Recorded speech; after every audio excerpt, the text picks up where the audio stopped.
ઓ આ પાણી કેમ નહીં આપતું અમે હું ખબર શું છીએ આપણે રાજસ્થાન જિલ્લાની નગરીમાં પાણી નિહાલ થઈ ગયા આ હાલ આવા કેટલી પાણી આવે હા હું હે હા હું હા હું કહેવાય એમ હાલ એમ હાલ ઓ આવે પાણી એ આવ્યો એ બધા આવી ગયા ઓ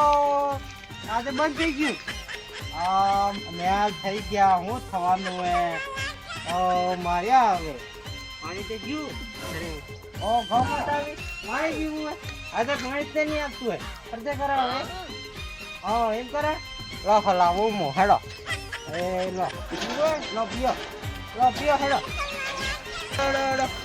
પીજો પાણી પીજો હા એમ પાણી પીવો એમ હા પાણી પીવો ને તમે બઢિયા હા એમ પીવું પડે હા પીવો પાણી બઢિયા